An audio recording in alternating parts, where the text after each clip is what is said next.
ગઈકાલ સુધીની ચર્ચામાં અભ્યાસમાં આપણે પેઢીની સમતુલા વિશે ચર્ચા કરતા હતા અને પેઢીની સમતુલાની ચર્ચામાં સામાન્ય શરતો વિશેનો આપણે અભ્યાસ કર્યો હતો.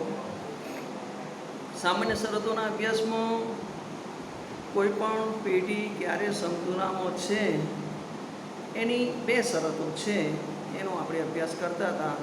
એક છે સીમાંત આવક સીમાંત ખર્ચ બરાબર થવું જોઈએ અને બીજી શરત હતી કે સીમાંત આવકની રેખા વધતી હોવી જોઈએ.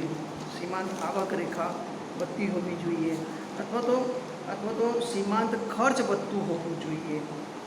આવી આપણે વાત કરી હતી કે બે શરતો છે એ બે શરતોનું પાલન કરવું જોઈએ.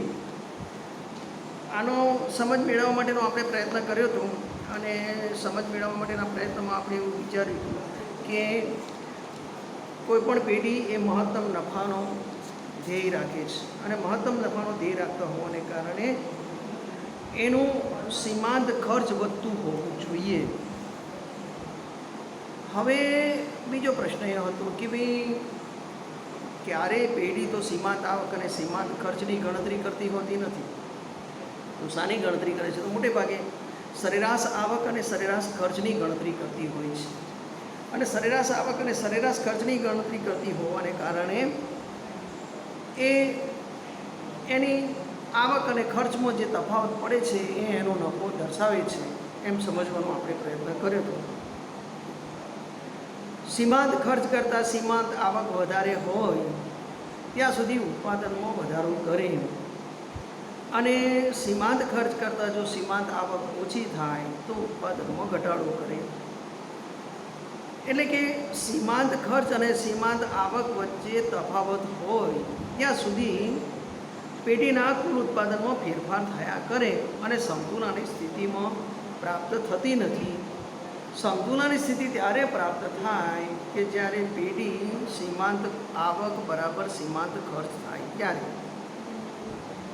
એને આપણે સમજવાની કોશિશ કરી હતી કે ભાઈ પેઢી ઉત્પાદનના ટૂંકા ગાળામાં ઉત્પાદનના જે અસ્થિર સાધનો છે, કાચો માલ છે, શ્રમિકો છે, એમાં ફેરફાર કરીને સ્થાપિત ઉત્પાદન શક્તિ સ્થિર સાધનો પાસે છે એનો મહત્તમ ઉપયોગ કરીને એ મહત્તમ નફો પ્રાપ્ત કરવા માટે પ્રયત્ન કરે છે. એટલે એ વખતે એને ઘટતા ખર્ચે ઉત્પાદન પ્રાપ્ત થાય છે. સીમાંત ખર્ચ ઝડપથી ઘટે છે અને પેઢી ઉત્પાદનની ઇષ્ટ સ્થિતિએ પહોંચે પછી પાછું સીમાંત ખર્ચ ઝડપથી વધવા લાગે છે. આવી આપણે ચર્ચા કરી હતી.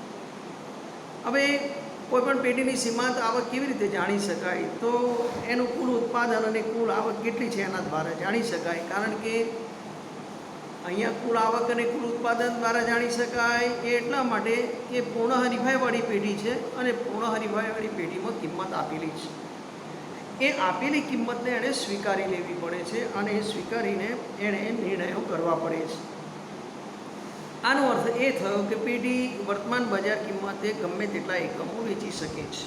એટલે કે અહીંયા પેઢીની આપેલી કિંમતે એ એકમોનું વેચાણ કરે છે. હવે જ્યારે સીમાંત આવક જો કિંમત બરાબર થાય અને સરખા થાય, કારણ કે અહીંયા કિંમત આપેલી છે, પેઢી કિંમત ઉપર અસર કરી શકતી નથી. પેઢી પોતાની મરજીથી કિંમત નક્કી કરતી નથી. કિંમત આપેલી છે અને એ સ્વીકારેલી છે. એટલે સીમાંત આવક અને કિંમત સરખા થાય છે. જો પેઢી પૂર્ણ હરીફાઈવાળા બજાર સિવાયના બીજા કોઈપણ પ્રકારવાળા બજારમાં હોત તો એ કિંમત પોતાની નક્કી કરી શકત. અહીંયા પૂર્ણ હરીફાઈવાળું બજાર છે એટલે પેઢી આપેલી કિંમતે જ એ પોતાના ઉત્પાદનના એકમોનું વેચાણ કરી શકે છે.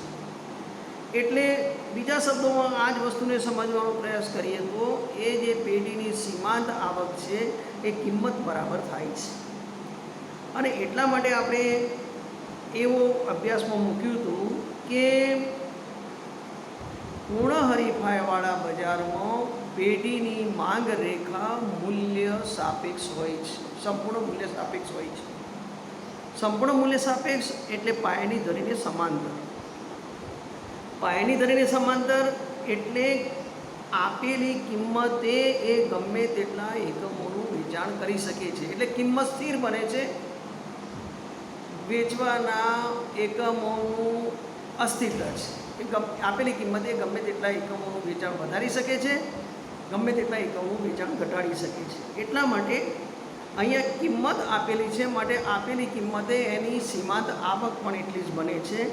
આપેલી કિંમતે એની સરેરાશ આવક પણ એટલી બને છે, કારણ કે કિંમત અહીંયા આપેલી છે. બરાબર સમજવાની વસ્તુ એ છે કે પૂર્ણ હરીફાઈમાં પેઢીની ઉત્પાદિત થતી ચીજવસ્તુઓની કિંમત આપેલી છે, એ જ આપેલી કિંમત સ્વીકારવાની છે, ને આપેલી કિંમતે જ ઉત્પાદનના એકમોનું વેચાણ કરવાનું છે. આ પરિસ્થિતિને અર્થશાસ્ત્રની પરિભાષામાં પૂર્ણ હરીફાઈવાળા બજારમાં પેઢીની માંગ રેખા સંપૂર્ણ મૂલ્ય સાપેક્ષ છે એમ કહેવામાં આવે છે. અને સંપૂર્ણ મૂલ્ય સાપેક્ષનો અર્થ એ થયો કે પાયાની ધરીને સમાંતર છે. એનો અર્થ એ થયો કે કિંમતમાં પેઢી ફેરફાર કરી શકતી નથી. કિંમત સ્થિર છે, ઉત્પાદનના એકમોનું વેચાણ અસ્થિર છે. હવે બીજી વાત સમજવાની એ છે કે સીમાંત ખર્ચ અને સીમાંત આવક દર્શાવવામાં આવ્યા છે એ સમતુલાની પહેલી શરત છે. બીજી બાબત એ હતી કે સીમાંત ખર્ચ વધતું હોવું જોઈએ, પણ જ્યારે અહીંયા જો સીમાંત આવક જ સરેરાશ ખર્ચ બનતી હોય અને સીમાંત આવક અને સરેરાશ આવક એક જ હોય, પેઢીની કિંમત પણ એક જ હોય અને આ ત્રણેય બાબતો એક જ બનતી હોવાને કારણે પેઢીની જે માંગ રેખા છે એ સંપૂર્ણ મૂલ્ય સાપેક્ષ બનતી હોય, ત્યારે એનો અર્થ એ થયો કે આપેલી કિંમતે પેઢી ગમે તેટલા એકમોનું ઉત્પાદન કરી શકે છે, વેચાણ કરી શકે છે. પણ સમતુલાનું ઉત્પાદન તો એક જ હોઈ શકે. હવે સમતુલાનું ઉત્પાદન એક જ હોઈ શકે એટલે અહીંયા પ્રશ્ન એ થાય કે પેઢી જે ઉત્પાદન કરે છે એ સમતુલામાં હશે કે કયા ઉત્પાદને એ સમતુલામાં નહીં હોય? જવાબ અત્યંત સરળ છે. બંને સ્થિતિમાં સીમાંત ખર્ચનું વલણ જુદું જુદું છે. સીમાંત ખર્ચ ઘટતું જાય છે. એ જ્યારે ટોપ કક્ષાએ સીમાંત ખર્ચ પહોંચે છે, એની ન્યૂનતમ સપાટીએ પહોંચે છે, ત્યારે પછી એમાં વધારો થાય છે અને એ વધારા પછી દરેક ઉત્પાદને સીમાંત ખર્ચનું પ્રમાણ સીમાંત આવક કરતાં ઓછું થતું જાય છે. જે સામાન્ય રીતે એમ દર્શાવવામાં આવ્યું છે, જે અભ્યાસમાં આપણે મૂક્યું હતું કે સીમાંત આવક એ સીમાંત ખર્ચ બરાબર છે ત્યારે સમતુલામાં છે. સીમાંત આવક સીમાંત ખર્ચ કરતાં વધારે છે ત્યારે સમતુલામાં નથી, અથવા તો સીમાંત આવક ઓછી છે અને સીમાંત ખર્ચ વધારે છે ત્યારે પણ સમતુલામાં નથી. શરૂઆતમાં સીમાંત ખર્ચ ઘટતું જાય છે, પછી એ ન્યૂનતમ સપાટીએ પહોંચ્યા પછી એ વધતું જાય છે અને એ વધતું ગયા પછી સીમાંત આવક કરતાં એ ઓછું બને છે અને એ સીમાંત આવક કરતાં ઓછું બને છે એટલો ભાગ અહીંયા ખોટમાં દર્શાવાયો છે. એટલે પેઢીની ત્રણ સ્થિતિ હોઈ શકે. એક, જો સીમાંત આવક સીમાંત ખર્ચ બરાબર થાય તો એ સામાન્ય સમતુલામાં છે એમ કહેવાય. જો પેઢીની સીમાંત આવક સીમાંત ખર્ચ કરતાં વધારે હોય તો તે અસામાન્ય નફો મેળવે છે એમ કહેવાય. અને જો પેઢી સીમાંત આવક ઓછી હોય અને સીમાંત ખર્ચનું પ્રમાણ વધારે હોય તો પેઢી ખોટ કરે છે એમ કહેવાય. પણ પૂર્ણ હરીફાઈવાળા બજારમાં ટૂંકા ગાળામાં પેઢીની સમતુલામાં પેઢી કોઈપણ સ્થિતિમાં હોઈ શકે છે. એ સામાન્ય સમતુલામાં હોઈ શકે છે, અસામાન્ય નફો મેળવતી હોય ત્યારે પણ સમતુલામાં હોઈ શકે છે, અથવા તો પેઢી ખોટ કરતી હોય ત્યારે પણ સમતુલામાં હોઈ શકે છે. સામાન્ય રીતે પેઢીની સમતુલાની શરતો જે મૂકવામાં આવી છે એમાં જ્યારે સીમાંત ખર્ચ વધતું હોવું જોઈએ એવું જે કહેવામાં આવ્યું છે એનો અર્થ એ થયો છે કે પેઢીનો નફો જાણવા માટે તમે સરેરાશ આવક અને સરેરાશ ખર્ચની માહિતી મેળવો. જો સરેરાશ આવક સરેરાશ ખર્ચ કરતાં વધારે હોય તો પેઢી નફો કરે છે અને જો ઓછું હોય તો પેઢી ખોટ કરે છે. અને એને કારણે સરેરાશ આવક અને સીમાંત આવકમાં કોઈ તફાવત હોતો નથી. કારણ કે સીમાંત આવક એ જ સરેરાશ આવક બને છે, સીમાંત આવક એ જ કિંમત રેખા બને છે. કારણ અહીંયા પૂર્ણ હરીફાઈવાળી પેઢી છે, પૂર્ણ હરીફાઈવાળી પેઢીમાં કિંમત, સરેરાશ આવક અને સીમાંત આવક એક જ બનતા હોય છે અને એને કારણે પેઢીની માંગ રેખા સંપૂર્ણ મૂલ્ય સાપેક્ષ બને છે. 3 વસ્તુનો આપણે અભ્યાસ કરીએ. પહેલાં, જો સીમાંત આવક જ સરેરાશ આવક બનતી હોય તો આપણે એમ કહી શકીએ કે એવરેજ રેવન્યુ સરેરાશ આવક વધારે હોય તો એ નફો છે સરેરાશ ખર્ચ કરતાં. જો સરેરાશ આવક સરેરાશ ખર્ચ કરતાં ઓછી હોય તો એ ખોટ છે અને જો સરેરાશ આવક સરેરાશ ખર્ચ બરાબર હોય તો એ પેઢી સામાન્ય નફાની સ્થિતિમાં છે. કોઈપણ પેઢીનો આપણે ઉદ્દેશ નક્કી કર્યો ત્યારે એવું વિચાર્યું હતું કે પેઢી હંમેશા મહત્તમ નફા માટે જ પ્રયત્ન કરતી હોય છે. જેમ કોઈ પણ ગ્રાહક છે એ ગ્રાહક મહત્તમ સંતોષ મેળવવા માટે પ્રયત્ન કરે છે, એમ પેઢી એ અસામાન્ય નફો મેળવવા માટે, મહત્તમ સંતોષ મેળવવા માટે સતત પ્રયત્ન કરતી હોય છે. બીજી બાજુ છે જ વિચારીએ આપણે કે પેઢીની 3 સ્થિતિ છે.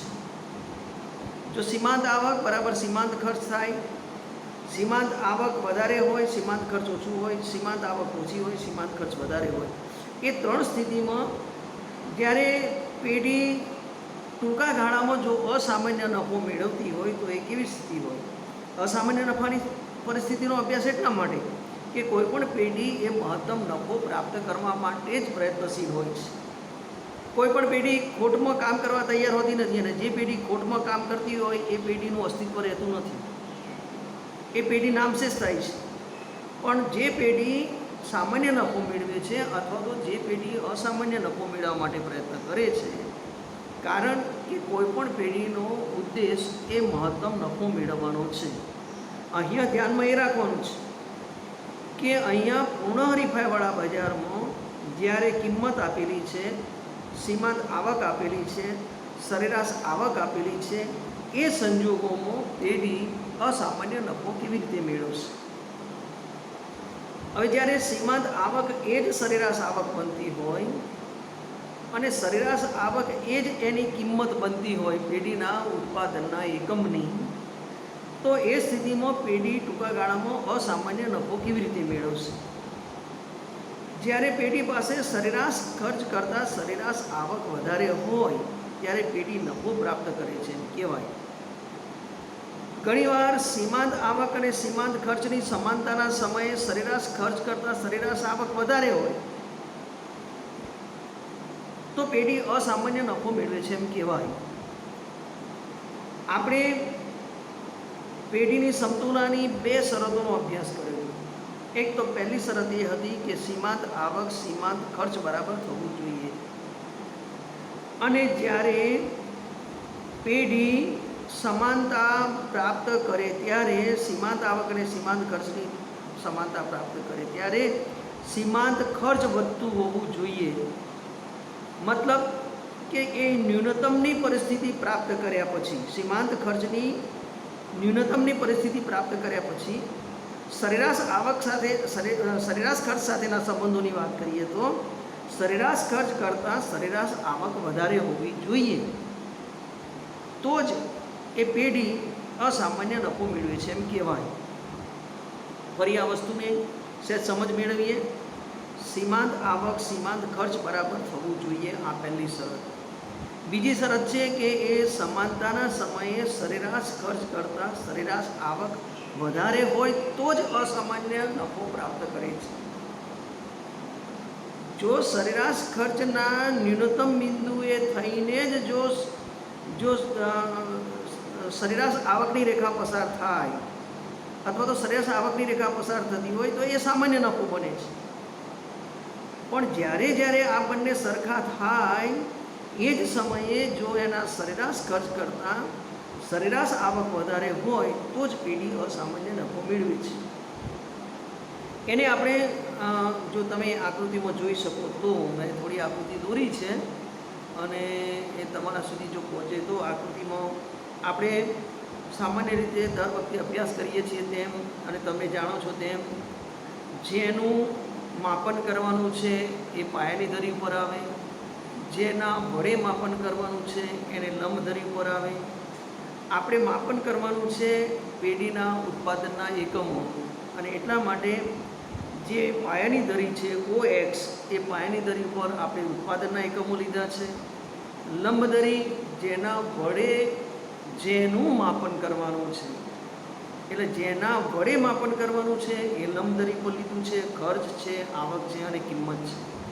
આ 3 પરિબળો પેઢીના ઉત્પાદનના એકમોને અસર કરે છે, અને તેથી આ 3 પરિબળોની અસરના પરિપાક રૂપે આપણે પેઢીના ઉત્પાદનના એકમોનું માપન કરવાનું છે.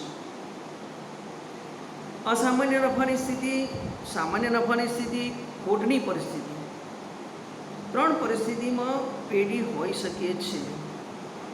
સામાન્ય રીતે 3 પરિસ્થિતિમાં હોઈ શકે છે.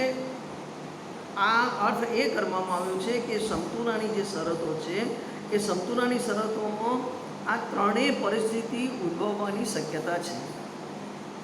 આ 3 પરિસ્થિતિમાં 3 બાબતોને સમજતા પહેલાં કોઈપણ પેઢી જે મહત્તમ નફાનો ઉદ્દેશ રાખે છે એ મહત્તમ નફાના અનુસંધાને આપણે અસામાન્ય નફાને સમજવાનો પ્રયત્ન કરીએ. તો આપણે અભ્યાસ કર્યો એ પ્રમાણે સીમાંત આવક એ જ સરેરાશ આવક બને છે, એ જ કિંમત રેખા બને છે. એટલે આપણે પાયાની ધરીને સમાંતર સીમાંત આવક રેખા, સરેરાશ આવક રેખા અને કિંમત રેખા દોરી શકીએ. બીજી અગત્યની બાબત એ છે કે અહીંયા પૂર્ણ હરીફાઈવાળી પેઢી છે. પૂર્ણ હરીફાઈવાળી પેઢીમાં કિંમત આપેલી છે, અને આપેલી કિંમતે આપણે અહીંયા સ્વીકારીને ઉત્પાદનના એકમો નક્કી કરવાના છે, ઉત્પાદનના એકમોનો નિર્ણય કરવાનો છે. એટલે અહીંયા જ્યારે પેઢી સીમાંત આવક બરાબર સીમાંત ખર્ચ થાય એવું એક પરિસ્થિતિ નિર્માણ થાય છે, અને એ વખતે પેઢી એ OA ઉત્પાદને સમતુલા પણ પ્રાપ્ત કરે છે. જો તમને ડાયાગ્રામ દેખાય તો ડાયાગ્રામને તમે સમજી શકો અને મૂકી શકો તો OA ઉત્પાદને એ પેઢી સમતુલા પણ પ્રાપ્ત કરે છે. હવે OA ઉત્પાદને તમે જુઓ તો સરેરાશ ખર્ચ AB છે. જે OA ઉત્પાદન છે એ ઉત્પાદને સરેરાશ ખર્ચ AB જેટલું થાય છે, અને જે સરેરાશ આવક છે એ EAC જેટલું છે. એટલે AB કરતાં AC નું પ્રમાણ વધારે છે, એટલે કે BC જેટલું પ્રમાણ વધારે છે. કારણ કે AB જે છે એ સરેરાશ ખર્ચ દર્શાવે છે, A અને C છે એ સરેરાશ આવક દર્શાવે છે. એટલે એ બંને વચ્ચેનો જે તફાવત છે B અને C એ કોઈપણ પેઢીના એકમ દીઠ નફો દર્શાવે છે. હવે સમગ્ર રીતે એનો અભ્યાસ કરીએ આપણે કે અસામાન્ય નફો પ્રાપ્ત કરતી પેઢી જે છે એ કેટલા પ્રમાણમાં અસામાન્ય નફો પ્રાપ્ત કરે છે. જે સરેરાશ ખર્ચની રેખા દોરી છે એ તમે જુઓ તો એકદમ આમ એ પ્રકારની છે. શરૂઆતમાં સરેરાશ ખર્ચ ઘટે ઘટે ઘટે, પછી સરેરાશ ખર્ચ ન્યૂનતમ થાય, પછી સરેરાશ ખર્ચ વધતું જતું હોય, એ પ્રકારની સરેરાશ ખર્ચની રેખા છે. સીમાંત ખર્ચની રેખા છે ને એ દાદાની લાકડી જેવી છે. સીમાંત ખર્ચની રેખા એ દાદાની લાકડી જેવી છે. શરૂઆતમાં સીમાંત ખર્ચની રેખા આમ વાંકી વળે છે, ને પછી સરેરાશ ખર્ચની જે ન્યૂનતમ પોઈન્ટ છે, ન્યૂનતમ બિંદુ છે, એ ન્યૂનતમ બિંદુએ સ્પર્શ કરીને સીમાંત ખર્ચની રેખા આગળ વધે છે.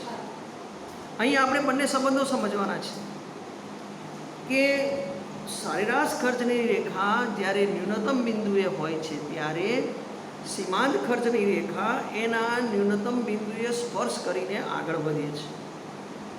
પણ અહીંયા તમે જોજો કે જ્યારે સમગ્ર રીતે પેઢીના અસામાન્ય નફાનું મૂલ્યાંકન કરીએ ત્યારે સરેરાશ ખર્ચ કરતાં સીમાંત ખર્ચની રેખા વધારે ઝડપથી વધે છે. ક્યારે? સરેરાશ ખર્ચના ન્યૂનતમ બિંદુએ સ્પર્શ કર્યા પછી. એટલે જો સમગ્ર અભ્યાસ કરીએ આપણે તો સમગ્ર અભ્યાસની અંદર તમે કુલ આવક પેઢીની જુઓ તો પેઢીની કુલ આવક OACD જેટલી થાય છે. પેઢીની કુલ આવક છે OACD જેટલી, જે આકૃતિમાં દર્શાવી છે. પેઢીનો કુલ ખર્ચ તમે જુઓ તો પેઢીનું કુલ ખર્ચ OABE જેટલું છે. ઈ છે છેલ્લે લંબરેખા ઉપર જે મૂક્યું છે એ ઈ છે. ઈ એટલે કુલ ખર્ચ છે તમે જુઓ તો એ OABE જેટલું છે. એટલે આ જે કુલ આવક અને કુલ ખર્ચ વચ્ચેનો તફાવત તમે ડાયાગ્રામમાં જુઓ તો EBCD જેને આપણે ટપકાવાળો ભાગ દર્શાવ્યો છે, લીટી દોરીને દર્શાવ્યું છે, એ EBCD જેટલો નફો પેઢીને પ્રાપ્ત થાય છે. આ કુલ નફો છે. જો પેઢીના એકમ દીઠ નફાનું પ્રમાણ આપણે જોઈએ તો એકમ દીઠ નફાનું પ્રમાણ માત્ર BC જેટલું છે, અને જો કુલ નફો જોઈએ તો એ કુલ નફાનું પ્રમાણ EBCD જેટલું છે. એટલે ટૂંકા ગાળામાં પેઢી ત્રણ પ્રકારની સ્થિતિ પ્રાપ્ત કરી શકે. એક, કાં તો એ સામાન્ય સમતોલાની સ્થિતિમાં હોય, કાં તો એ અસામાન્ય નફો પ્રાપ્ત કરતી હોય, કાં તો એ ખોટ પણ પ્રાપ્ત કરતી હોય. હવે જ્યારે ત્રણેય પરિસ્થિતિને આપણે એક જ ડાયાગ્રામમાં દર્શાવી હોય તો પણ એ દર્શાવી શકીએ કે સામાન્ય સમતુલાની સ્થિતિમાં પેઢી સામાન્ય નફો અને મળતો હોય, અથવા તો સરેરાશ ખર્ચનું પ્રમાણ સરેરાશ આવક કરતાં વધારે હોય તો ખોટ છે, અને પેઢી ઉદ્યોગમાં ચાલુ પણ રહેતી હોય છે કેમ કે લાંબી ગાળે સામાન્ય નફો મળશે એમ માને છે. એટલે કેટલીક વખત એવું બનતું હોય છે કે સમતુલાની સ્થિતિમાં પેઢીને સામાન્ય નફો પણ મળતો નથી અને ખોટ પણ જતી હોય છે. અર્થાત સરેરાશ ખર્ચનું પ્રમાણ સરેરાશ આવક કરતાં વધારે હોય છે. નથી સામાન્ય નફો મળતો અને ખોટ જતી હોય છે. એ ખોટ જતી હોય એ સ્થિતિમાં એનું જે સરેરાશ ખર્ચ છે એ સરેરાશ ખર્ચનું પ્રમાણ એની સરેરાશ આવક કરતાં વધારે હોય છે, અને છતાં પેઢી ઉદ્યોગમાં ચાલુ રહેતી હોય છે. એમ બનવા પાછળનું કારણ એ છે કે એ એવું વિચારે છે કે સમયને લાંબે ગાળે આપણને સામાન્ય નફો મળી રહેશે.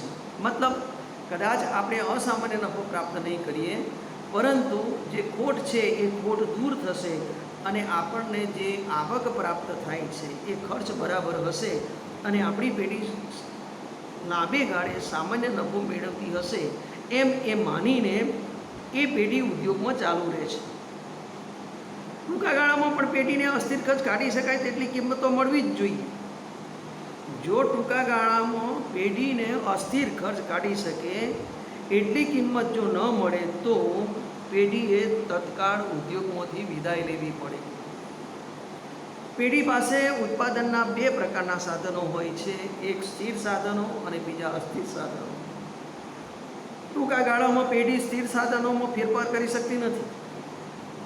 ટૂંકા ગાળામાં પેઢી અસ્થિર સાધનોમાં ફેરફાર કરીને સ્થાપિત ઉત્પાદન શક્તિ સ્થિર સાધનો પાસે જે છે એ સ્થિર સાધનો પાસે સ્થાપિત ઉત્પાદન શક્તિનો મહત્તમ ઉપયોગ કરીને એ ટૂંકા ગાળામાં અસ્થિર સાધનોમાં ફેરફાર કરીને મહત્તમ નફો પ્રાપ્ત કરવાનો પ્રયત્ન કરે છે. આપણે અસ્થિર સાધનોમાં એવું ભણ્યા હતા કે અસ્થિર સાધનો એટલે કાચો માલ છે, દૈનિક વેતન છે, અથવા તો બીજું દૈનિક જે વર્તમાન ખર્ચ છે તે. હવે એ જે જો ટૂંકા ગાળાની અંદર પણ જો પેઢી આવું પોતાનું અસ્થિર ખર્ચ કાઢી શકે નહીં અને અસ્થિર ખર્ચ કાઢી શકે નહીં એવી સ્થિતિ નિર્માણ પામે તો પેઢીએ તત્કાળ ઉદ્યોગમાંથી વિદાય લેવી પડે. જ્યાં સુધી પેઢી ખોટ કરે છે પણ જો એ પેઢી એ ઉદ્યોગમાં ટકી રહે અને એવું વિચારે કે સમયને લાંબી ગાળે આપણને સામાન્ય નફો પ્રાપ્ત થશે, પણ એ સ્થિતિ એ હોવી જોઈએ કે એ સ્થિતિમાં પેઢી પોતાનું અસ્થિર ખર્ચ કાઢી શકે એ સ્થિતિમાં હોવી જોઈએ. એ સ્થિતિ ન હોય તો છેવટે પેઢીએ ઉદ્યોગમાંથી વિદાય લેવી પડે. આપણે અભ્યાસમાં 3 બાબતો પૂર્ણ સ્પર્ધામાં પેઢીની સમતુલામાં ભણવાની છે. એમાં પહેલી બાબત છે સામાન્ય સમતુલા, કે જેમાં સરેરાશ આવક સરેરાશ ખર્ચ બરાબર હોય છે અને શરૂઆતમાં ન્યૂનતમ બિંદુએ સરેરાશ ખર્ચ ઘટતું જાય એનું ન્યૂનતમ બિંદુ આવે અને ત્યાર પછી સરેરાશ ખર્ચ વધતું જાય. એટલે પહેલી સ્થિતિ છે એ પેઢીની સામાન્ય સમતુલાની સ્થિતિ છે. બીજી સ્થિતિ છે એ પેઢીની અસામાન્ય નફાની સ્થિતિ છે. અને ત્રીજી સ્થિતિ છે એ પેઢીની ખોટની સ્થિતિ છે. હવે જ્યારે આ ત્રણ પરિસ્થિતિનો અભ્યાસ કરવાનો છે અને એ ટૂંકા ગાળામાં અભ્યાસ કરવાનો છે. બીજી બાજુ એમનો ધ્યેય મહત્તમ નફાનો છે અને એ મહત્તમ નફાના ધ્યેયમાં પેઢી જો ટૂંકા ગાળામાં ખોટની પરિસ્થિતિમાં હોય તો એણે ઉદ્યોગ છોડી દેવો પડે. લાંબા ગાળે પેઢીની સમતુલા પ્રાપ્ત થશે એ અનુમાન ઉપર જ્યારે પેઢી જે તે ઉદ્યોગમાં ટકી રહેતી હોય ત્યારે અને જો એનો અસ્થિર ખર્ચ નીકળી શકે એટલી કિંમત પ્રાપ્ત થતી હોય તો એ ઉદ્યોગમાં ચાલુ રહે.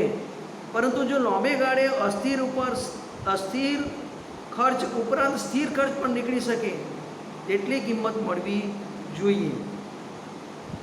જો લાંબે ગાળે પણ જો એને પેઢીને અસ્થિર ખર્ચની સાથે સ્થિર ખર્ચ પણ નીકળી શકે એટલી કિંમત એના ઉત્પાદનના એકમોમાંથી પ્રાપ્ત થતી ન હોય તો લાંબે ગાળે પણ પેઢીએ વહેલામાં વહેલી તકે ઉદ્યોગોનો ત્યાગ કરવો પડશે.